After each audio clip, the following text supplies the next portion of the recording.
वसई विरार शहर महानगरपालिका निवडणुकीमध्ये आता वसईच्या प्रभाग क्रमांक 22 मधून भाजपाच्या निष्ठावंत कार्यकर्त्यांना तिकीट डावललं असल्यामुळं अपक्षांचं पॅनल तयार झालेलं आहे।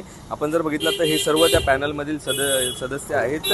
ताई, काय सांगाल, आपल्याला तिकीट नाकारल्यामुळं आपण आज अपक्ष लढताय? मी इथली स्थानिक आहे, आचोरे गावातून। मला हे तिकीट असं सांगून हे केलं होतं की स्थानिकांना आम्ही एक तिकीट नक्कीच देणार आहेत, पण एंड मोमेंटला हे अचानक असा चेंज झाला आहे की ज्या व्यक्तीला कोण ओळखत नाही, त्याचा चेहराही कधी डिस्प्लेला नाही आला आहे, अशा व्यक्तीला हा तिकीट दिला गेला आहे आणि हा आमच्या स्थानिकांचा अपमान आहे।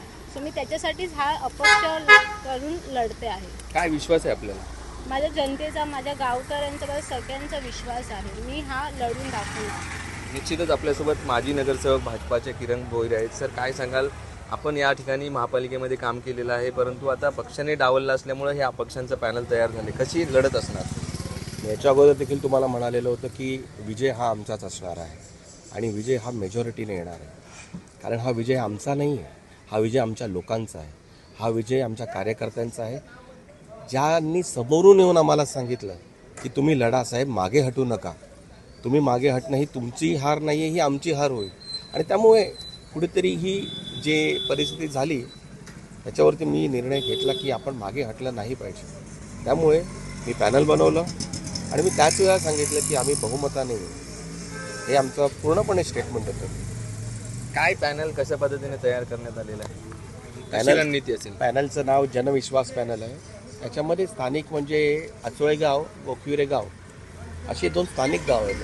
तर त्याच्यामुळे मी एक स्थानिक चेहरा म्हणजे सायली पाटील ह्या घेतला, मी किरण भोईर स्वतः स्थानिक आहे आणि कॉस्मोपॉलिटन एरिया जो आहे त्या एरियामध्ये बघितलं की उत्तर भारतीय जे राहणारे आहेत त्यांचा प्रभाव आणि त्यांचं हे जास्त आहे।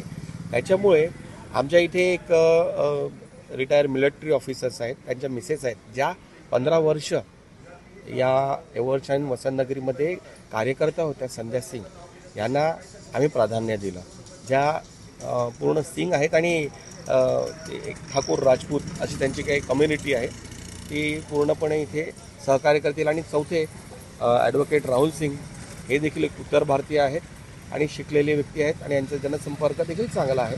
त्यामुळे आम्ही अशा पद्धतीने आमचा पॅनल बनवलेला आहे। आजचा अर्ज माघार घेण्याचा शेवटचा दिवस होता आणि आज आपण फॉर्म माघार घेण्यासाठी कुठेतरी आपल्याला प्रेशर आलं किंवा काही वरिष्ठांकडून फोन वगैरे आला आहे का? वरिष्ठांकडनं प्रेशरपेक्षा ज्यांचा मान सन्मान राखला पाहिजे अशा व्यक्तीचा मेसेज आला आणि त्या वरिष्ठ व्यक्तींना मी पूर्णपणे कल्पना दिली की काय झालेलं आहे आपल्या जोडीला। आणि हे काय मेसेज होतं? ते मेसेज असा होता, फॉर्म माघार घेण्यासाठी होता की विचार कर, असा तो मेसेज होता।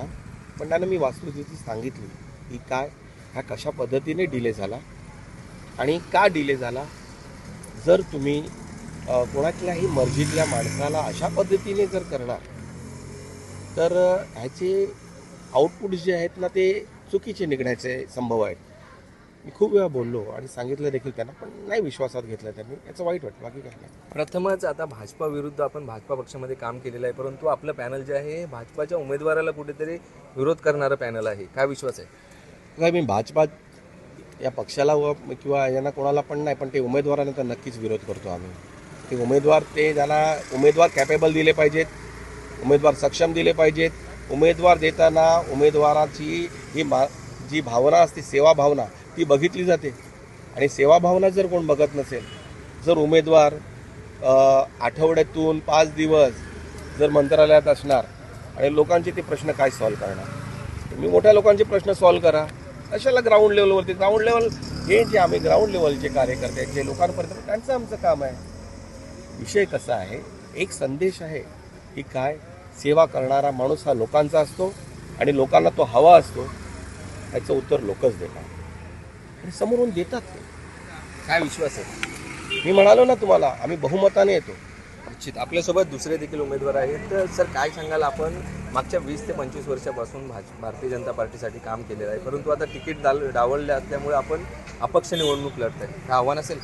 गेल्या 20 वर्षापासून आम्ही भारतीय जनता पार्टीचा प्रत्येक पदावर आम्ही काम केलं आहे. तुरीला आमचे पॅनल लीडर किरण भोईर जे 20 वर्षापासून नगरसेवक होते, जेव्हा इलेक्शन लागला तेव्हा वरिष्ठांकडून आम्हाला आदेश आला की तुम्ही कामाला लागा, आता इलेक्शन लागलेलं आहे आणि जोरात कामाला लागा. याच्यात अगोदर देखील आम्ही लोकसभेमध्ये विधानसभेमध्ये कामं करून आमच्या खासदाराला आणि आमदारांना विधानसभेत पाठवलं आहे. लोकसभेत जेव्हा महापालिकेचं इलेक्शन लागल्यानंतर आम्ही सांगितलं की कामाला लागा, तेव्हा आम्ही डोर टू डोर कॅम्पेनिंग चालू केली. आपला एरिया पूर्ण फक्त आपला एरिया नाही तर आजूबाजूचा एरिया जो आहे तिथे पण आम्ही जोरदार प्रचार सुरू केला. वरिष्ठांनी कंप्लीट आम्हाला आश्वासन दिलं होतं की हा पॅनलचा तिकीट आम्ही तुम्हाला देणार आहोत. शेवटच्या 2 दिवसापर्यंत पण त्यांचं हे होतं. मग शेवटच्या 2 दिवशी लास्टच्या त्या लोकांनी कम्युनिकेशन आमचा तोडला. नंतर फोन उचलत नव्हते. उद्या फॉर्म भरायचा आहे, आज शेवटची डेट. 11 वाजता आम्हाला बोलवलं की ठीक आहे, तुम्ही 11:30 वाजता तुम्हाला एबी फॉर्म देतो. त्यानंतर आम्हाला सांगितलं गेलं की एक काम करा, सकाळी या आणि सकाळी तुम्हाला एबी फॉर्म देतो. सकाळी आम्ही यायचा अगोदर 4:30 वाजता ऑफिसच्या बॅकडोरने चोरीने एबी फॉर्म पळवून या आता जे कॅन्डिडेट आहेत, जे नॉन एलिजिबल कॅन्डिडेट आहेत, यांना तिकीट देण्यात आलेलं आहे. म्हणून आम्ही लोकांमध्ये गेलो, आमच्या कार्यकर्त्यांमध्ये गेलो. लोकांनी असं सांगितलं की तुम्ही उभा राहा, आम्ही तुमचा पाठीशी आहोत. म्हणून आम्ही हा भाजपच्या अपक्ष पॅनल म्हणून जनविश्वास म्हणजे लोकांच्या विश्वासाचा पॅनल आमचे नेते आणि पॅनल लीडर किरण भोईर साहेबांच्या अध्यक्षतेखाली उभा केलेला आहे. आणि आमचा जनविश्वास पॅनल हा लोकांच्या विश्वासाने 100% मेजॉरिटीने निवडून येतोय. निश्चितच आपण जर बघितलं असाल तर भारतीय जनता पार्टीचंच अपक्ष पॅनल तयार झालेलं आहे आणि प्रभाग क्रमांक 22 मधून आता भारतीय जनता पार्टी वर्सेस बहुजन विकास आघाडी आणि अपक्ष पॅनल यांची तिरंगी लढत होत असताना आपल्याला पाहायला मिळत आहे. येणाऱ्या महापालिका निवडणुकीमध्ये कशा पद्धतीने रंग चढतो हे देखील पाहणं महत्त्वाचं ठरणार आहे. संदीप गायकवाड, APS मराठी, नालासोपारा.